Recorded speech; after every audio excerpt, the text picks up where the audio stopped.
Salut! Aujourd'hui, j'avais envie de venir vous parler de toutes les sorties littéraires de 2022 que je n'ai pas encore lues. J'ai décidé de concentrer ma liste uniquement sur les titres publiés en anglais parce que j'ai déjà vu beaucoup de chaînes couvrir les sorties en français. Donc je me suis dit que ça vous ferait peut-être découvrir des nouveaux livres et même si vous ne lisez pas en anglais, ça peut être intéressant parce que les chances sont que beaucoup des livres aujourd'hui vont être traduits en français prochainement. Donc c'est parti! J'ai 21 livres à vous présenter aujourd'hui, donc je n'aurai pas le temps de plonger en profondeur dans les résumés, mais je vais essayer de vous en dire suffisamment pour peut-être éveiller votre intérêt. La sélection s'étend sur 5 genres littéraires différents, donc nous avons 5 fantasy, 5 science-fiction, 5 thrillers, 4 romances, un roman d'horreur et un roman fantastique. Je vais vous les présenter dans l'ordre contraire de leur publication, donc les premiers dans la vidéo sont les plus récemment sortis, des petits pains frais en quelque sorte. Alors voilà, allons-y avec le premier livre. Le 18 octobre, il y a eu un nouveau livre de John Marrs qui est sorti qui s'intitule Keep It in the Family. C'est un thriller qui suit un couple qui rénove une vieille maison pour en faire leur maison de rêve, sauf qu'ils vont tomber sur un papier caché qui dit « Je vais les sauver du grenier ». Ils vont comprendre qu'un crime horrible a été commis dans cette maison et tranquillement la femme va sombrer dans son obsession quand elle va commencer à comprendre que le danger est peut-être encore présent. Honnêtement, c'est pas le résumé qui m'interpelle le plus, mais puisque toutes mes expériences avec John Marrs pour l'instant ont été positives, ben je vais tout de suite ajouter ce livre à ma palle. J'espère vraiment ne pas être déçue. Ensuite, le 4 octobre, il y a eu Our Missing Hearts de Celeste Ng qui s'est éloigné un petit peu de son contemporain habituel pour aller dans de la dystopie. Quand j'ai vu ça, j'ai été comme « Oh! J'ai toujours aimé les livres de Celeste Ng, mais là, je suis prête! » Donc ça parle d'un gouvernement qui va imposer des règles très strictes, voire cruelles, pour préserver la culture américaine. J'ai pas suffisamment plongé dans le résumé pour comprendre le contexte exactement, mais je suis très intriguée parce que ça semble parler de comment, depuis toujours, les communautés qui sont supposées être les plus civilisées sont capables d'ignorer les plus grandes injustices. Et ça parle aussi de comment on peut survivre dans un monde brisé tout en conservant nos cœurs intacts. Celeste Ng, elle apporte toujours l'émotion. Je suis certaine que ce sera au rendez-vous et je suis au rendez-vous. Le prochain livre me fait vraiment envie, mais je n'ai pas droit d'y toucher avant d'avoir terminé la duologie de la même autrice. Il s'agit de Foul Lady Fortune de Chloe Gong. Donc c'est l'autrice de These Violent Delights et si c'est une série qui vous a plu, celui-ci risque également de vous plaire parce que c'est une autre fantaisie historique située en 1931 à Shanghai. Cette fois-ci, on suit une fille qui est devenue assassine pour son pays et qui va devoir infiltrer une organisation étrangère pour identifier les terroristes qui menacent d'attaquer son pays. Elle va se lier à un autre espion pour faire semblant d'être mariée, sauf qu'il a des secrets, elle a des secrets et ça va se compliquer rapidement. C'est un sacré résumé qui est exactement dans mes cordes. J'ai vraiment hâte de le lire. Mais là, en toute franchise, il faut que je lise le deuxième tome de These Violent Delights avant celui-ci. Mais ça me tente pas. J'avais bien aimé le premier livre, je continuais la série par principe, mais là en plus j'ai entendu des avis comme quoi le deuxième était vraiment ennuyant. Donc je pense que je vais quand même donner une chance au deuxième tome, mais au premier signe de l'ennui total, je pense que je vais l'abandonner et directement aller dans Foul Lady Fortune. Ensuite, je vais vous parler du seul roman d'horreur de la vidéo qui est House of Hunger de Alexis Henderson. Ça parle d'une femme qui tombe sur une annonce pour une Blood Maid recherchée. Elle va accepter et se retrouver dans un manoir de la haute société où les riches s'abreuvent du sang des gens qui sont à leur service. Elle va rapidement découvrir que dans ce monde, le sang égale le pouvoir. C'est vraiment intriguant et ça fait tellement longtemps que je n'ai pas lu un livre de vampire, je peux même pas me souvenir du dernier. Donc j'ai hâte de découvrir cette variante parce que il y a du gothique, fantastique, horreur, historique. Ouais, ça sonne très bien. Et maintenant, le 15 septembre, il y a eu The Other Side of Night de Adam Handy qui est sorti. Je sais pas si c'est considéré comme du thriller ou du policier, mais en tout cas on suit une policière dont la réputation est un peu salie parce qu'elle a fait une grosse erreur de jugement et elle va avoir peut-être l'occasion de se rattraper quand elle va tomber sur une note étrange dans un livre usagé qui dit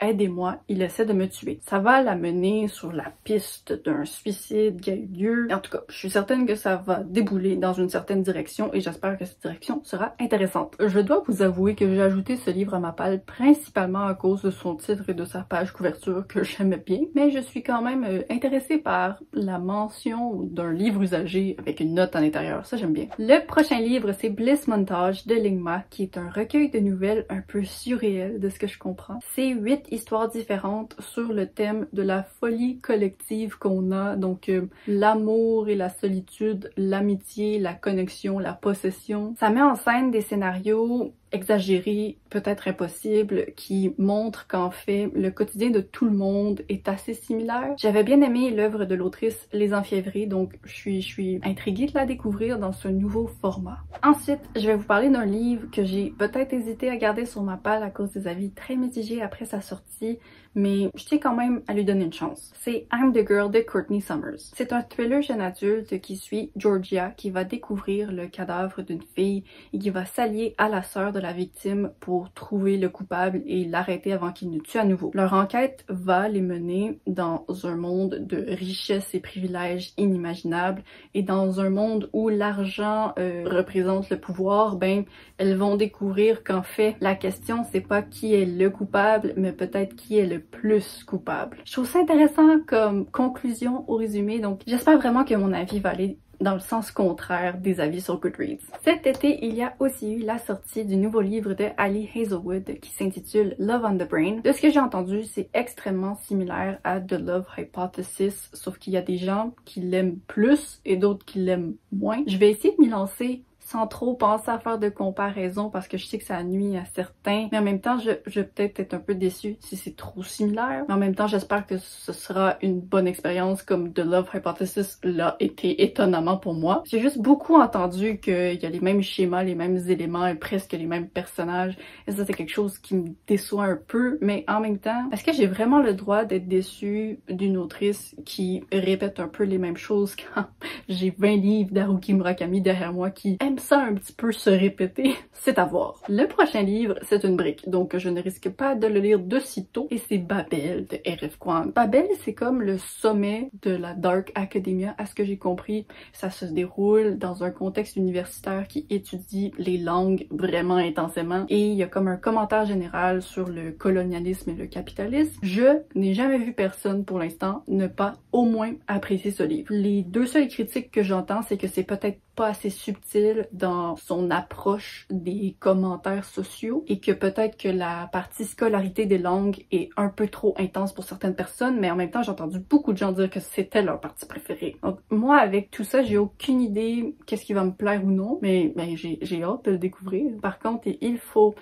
que je termine la trilogie de Poppy War avant, et ça va me prendre un moment. Ensuite j'aimerais bien lire The Librarian Spy de Madeleine Martin, qui est le seul roman historique de la vidéo. Ça parle d'une libraire qui est approchée par l'armée américaine pour aller à Lisbonne être une espionne dans une librairie. Et ensuite, de l'autre côté, on suit une Française qui fait partie de la résistance, qui s'occupe de l'imprimerie et qui sait qu'elle est recherchée par les nazis. Ça me fait beaucoup penser au livre Le Chant du Rossignol, mais puisque je l'avais bien aimé, ben je me suis dit, espérons que ce livre aussi soit une belle expérience. Et en plus, dans ce livre-ci, il y a 2 perspectives d'espionnes au lieu d'une, contrairement au Chant du Rossignol. Moi, les espions, là, donnez-en moi autant que vous voulez. Le 19 juillet maintenant, il y a eu Things We Do in the Dark de Jennifer Hillier qui a été publié. C'est un thriller qui commence avec l'arrestation de notre protagoniste qui est couverte de sang en train de tenir l'arme qui a tué son mari. Mais elle, sa préoccupation principale, c'est pas ça. C'est que maintenant, avec l'attention médiatique autour de son cas, ben elle a peur que des gens du passé la reconnaissent et ruinent le futur qu'elle a bâti, parce que ce qui est pire qu'une accusation de meurtre, c'est 2. Tout ce que j'attends de ce livre, c'est qu'il me fasse passer un bon moment. Vraiment. C'est tout. Bon, ensuite, c'était sûr qu'il fallait que j'ajoute le nouveau livre de Ruth Ware à ma palle parce que je suis très près d'avoir lu tous ses livres. Il s'intitule The It Girl et ça parle d'un groupe d'amis à l'université qui gravitent tous autour de la même fille. Elle s'appelle Anna et elle a le pouvoir de charmer tout le monde pour les attirer dans sa gravité. Sauf que 2 semestres plus tard, elle est retrouvée morte. Le livre se situe 10 ans après qu'un coupable ait été arrêté pour ce meurtre. Sauf que la fille qu'on va suivre faisait partie de ce groupe et se fera approcher par un journaliste qui lui dit que le tueur est en fait innocent. Donc là, elle va se rapprocher de ses anciens amis et découvrir que tout le monde gardait un peu trop de secrets en fait. J'espère ne pas être déçue par ce nouveau Ruth Ware, s'il vous plaît. Pour la prochaine romance sur mon radar, c'était Fake It Till You Bake It de Jamie Wesley. Moi, j'aime beaucoup regarder des compétitions de cuisine. Donc là, j'ai vu le titre et j'étais comme, je t'ajoute. Tu parles même pas de compétition de cuisine, genre pas du tout. Mais je t'ajoute. Donc dans cette histoire, on suit une star de télé-réalité qui est détestée suite à un scandale et d'un joueur de football qui travaille dans une pâtisserie. Un jour, les paparazzis vont les méprendre pour un couple, mais ils vont décider de continuer à apparaître comme un couple parce que ça va peut-être sauver la business de la pâtisserie qui est en danger. Je sais vraiment pas, c'est mon genre de livre honnêtement, mais il y a des mentions de fake dating et de cuisine, donc je me suis dit que j'allais lui donner une chance quand même. Le 17 mai cette année, il y a eu Twin Crowns de Catherine Doyle qui a été publié. C'est de la fantasy jeune adulte qui suit deux sœurs jumelles.